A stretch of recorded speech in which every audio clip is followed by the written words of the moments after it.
Hey, what is going on? This is Joey again.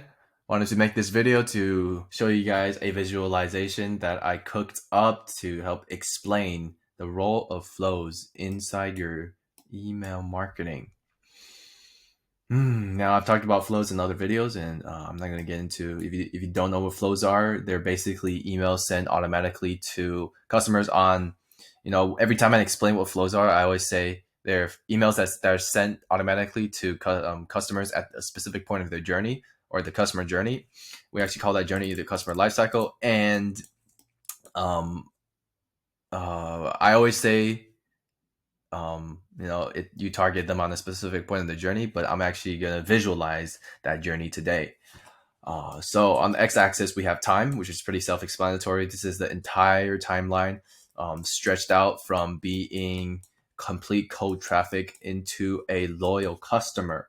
Now, on the y-axis, we have brand interaction. It's how deep they are. To reach peak brand interaction is to become a loyal customer, and that's what you want. That's the end goal. So the first point I want to go through is actually there are a few things I want to go through. The first thing I want to go through each block and the flows. The first flow we see is the side abandon flow. This is the earliest flow you would send out, along with the welcome flow, but that one is triggered by an email opt-in. The side abandon flow is the point where customers, or when potential customers that didn't buy from you yet, when potential customers visited your website and they didn't click on any of the products, they just landed on the homepage and they didn't browse or anything. They just landed on the homepage and they left. Now let me show you the exact let me show you the flow chart we would have for all right, let's get the side abandon flow. Now you see the side abandon flow is right there. This is what the side abandon flow looks like in the chart form. This is what it looks like when it's live. Now the side abandon flow starts with them leaving or abandoning the site. That's pretty explanatory. Active on site, and we would just send one email. So this flow can be one to two emails long. It's not too bad. No, you'd be surprised. You can actually convert like 1% of people with this one. You get a good amount of sales. The next point along the journey, we have the browse abandon flow. Let's copy that one. This is a beast of a flow. Now you don't have to start off with such a humongous chart, humongous setup, but this one, they showed interest. They're a little bit farther down the line. They showed interest into your products by browsing, but they left. They didn't add to cart or checkout. So this is the email setup we have. The email one, we would nudge them and say, "Hey, I saw you. Check this out." You probably put a dynamic image, dynamic image block from Klaviyo in this email to show them the product they were looking at. And then this one's gonna catch this email. You're probably gonna catch some some customers that just forgot to buy from you. Then we have email two, testimonial. This email, the purpose of this email, the testimonial, social proof. Build some trust. Because you're actually still pretty cold traffic. You want to build some trust, and split by view products. So you can split in Klaviyo by the product they viewed, and you want to educate them on the product they saw and show them why they should buy from you. And if you have an amazing product, which you should have an amazing product, you can explain why you guys are better. You could comparison emails work pretty well here. Education emails, how to use emails, those work pretty well here. We also have email 4, which is a risk reversal / urgency email. Risk reversal / urgency. This one, the point of this one is to get them to feel, you get them to trust you and get them to, this one pushes them over the edge to buy. And if they made a purchase in the last 60 days, what happened? Flash discount. Now, they made a purchase in the like 60 days. If they haven't, we're going to give them a sale. If they have, we're just going to give them a small discount. All right. So that's the welcome flow. No, that's the browse abandon flow. Then we have the welcome flow, which we can copy right here.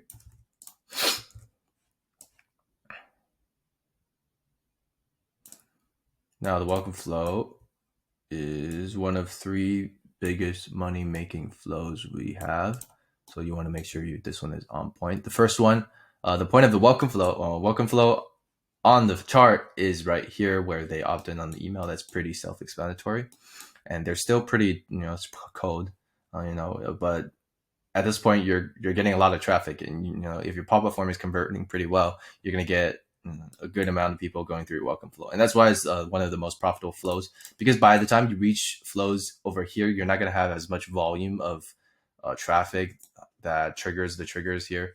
And even if you have high converting or good offers there, you're not going to make as much as you do with the welcome flow. Same thing goes with the site, not the site. Same thing goes with the cart abandon and the checkout abandon. So welcome flow, you want to welcome them to your brand. The point of the welcome flow is to educate them on who you are and build a brand relationship. Let them associate good things with your brand, while also, making the sale, because you want to make the sale now and you want to make the sale long term. Make the sale of your brand and make the sale of the buy. The reason, because you want to do that, you want to make sure the first 2 emails have a clear offer, because the first 2 emails always make the most money.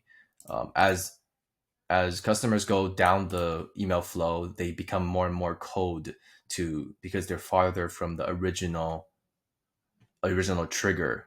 So on top they're pretty cold. On the bottom they're on top they're pretty warm. On the bottom they're cold. So you want to give them an offer when they are the coldest, and then at the very bottom you give them a last chance just in case. Just put them over the edge. So social proof, that's pretty standard. USP, this one is pretty standard too. Get them to know your products and why they should buy from you. The whole point is to educate while still making sales. Now, the next one on the chart on the life cycle is the checkout abandon and cart abandon.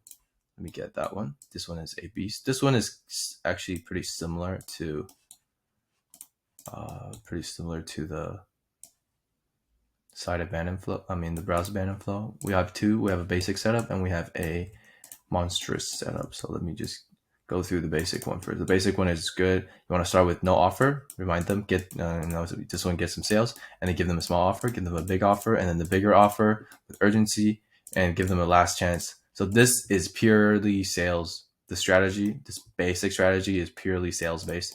Now this bigger one, we give them no offer, and you want to test these, because honestly, all these flows are they're like a base outline. They are like a reference of something you want to test on top.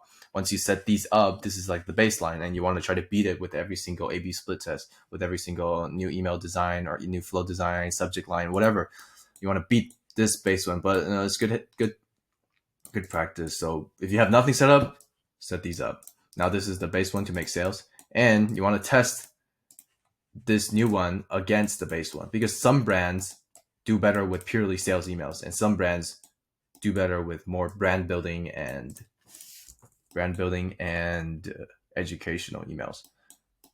So check out abandon flow. No offer, pretty self-explanatory. Nudge, pretty self-explanatory. Product info. Now product info, that's also pretty self-explanatory. Testimonials.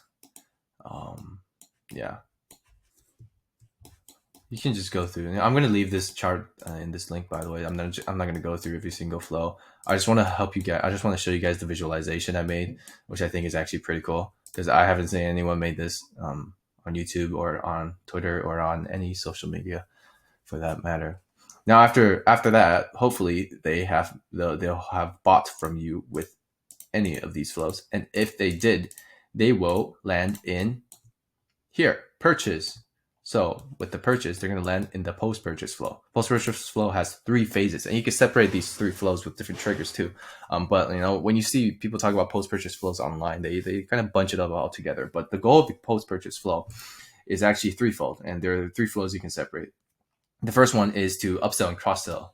The first one is to make the order they had more profitable on our end. And they already made a purchase, so they're more likely to make another purchase. And the most easy way is before you ship out the product, before your product ships, you email them and ask them, hey, do you want something along, you want to upsell, you want something better, you want something similar, you want some, or, upsell, cross sell, downsell. This is the flow that's going to make your, make your order more valuable, average order value, that kind of thing. Then after their product arrives, you have an instruction flow. This one will educate them on how they can use the product. And it's important because if they like the product and they use it and they know how to use it and they know why, they're actually gonna buy more from you. And they're gonna, because the goal here isn't just to make a sale. We made a sale with this one, but the goal for this one is to bring them closer to the ultimate goal of loyalty. Now, so for example, if you have a creatine, or if you have a creatine supplement brand, you would educate them on, you should take for the first 2 weeks, you should take 20 grams of creatine every day. You should take 4 scoops to load up on creatine. And then after that, you should do 5. And then you can explain the science, and then you can explain why your creatine does what it does and what creatine will do. You give them the gist of it to get them to use your product, more basically. Now, after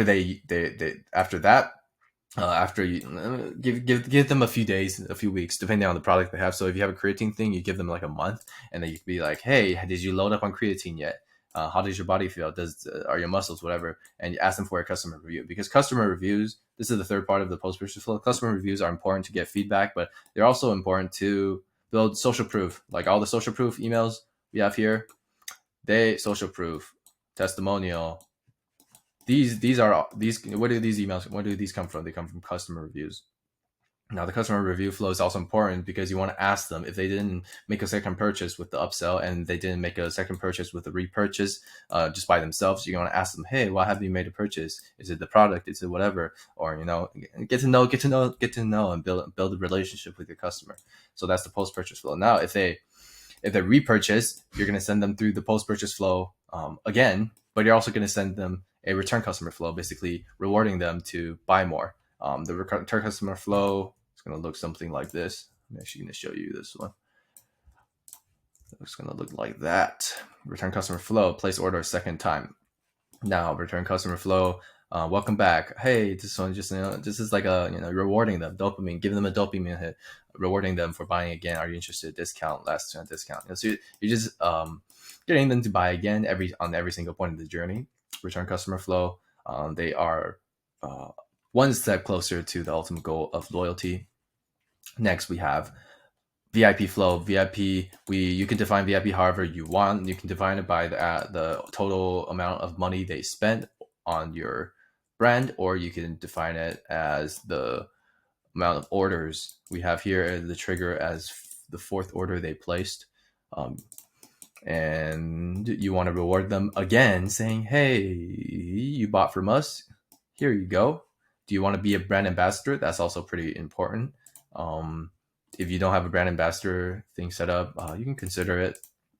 What a brand ambassador, you can basically, a small percentage of your customers will actually will like your product so much that they want to basically promote them on their own platform.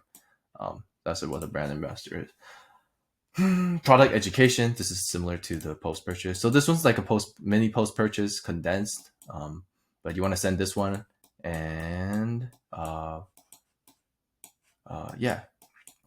Now that goes to VIP flow, but not every single customer goes along here. You're gonna every single customer is gonna churn at every single point of the life cycle journey. So that's why we have these two flows to catch customers at points of lowering. So if they go here and their branding interaction level drops to this win back this level, which is they made a purchase in the last 75 days, we're going to send them an email flow to hopefully get them to purchase and get back on track to become loyal fans. Now, a good percentage will do that. And if they fall through this one and they didn't buy from the win back flow, after 150 days of not opening or clicking an email, that's even worse. We're going to send them a sunset flow. And this one is either going to do that, or do that. So it's either gonna get them up and to like your brand and remind them, you're gonna try to remind them why they bought from you in the first place, or they're just gonna fall off and become no longer a customer like that. And that's okay, because you have more customers coming in, but you want to give them a chance to come back. Now, I hope you guys enjoyed, and I hope you guys I hope this chart helped you understand flows. And oh yeah, and one last thing, and campaigns. Now, I didn't talk about campaigns this video, but it's basically a line of I call it the campaign buoyancy line. It's how campaign plays in the role of building loyalty. So campaigns basically help keep the customer afloat in the life cycle, so they will be less likely to fall back down to hit the win back triggers or the sunset triggers, or eventually become not a customer at all. So that's the role of campaigns. Um, this way is more accurate. Now, if you enjoyed this, I hope you enjoy. I hope you got some understanding. I hope you got a more clear perspective on, a more clear view on what customer lifecycle is, and how to use flows, and how it all works. All right. If you want to work with me, click on the link below. We're actually working with brands for free for 1 month to set this all up if you want. If you don't want to work for free, all good. I'm going to see you later. Bye bye.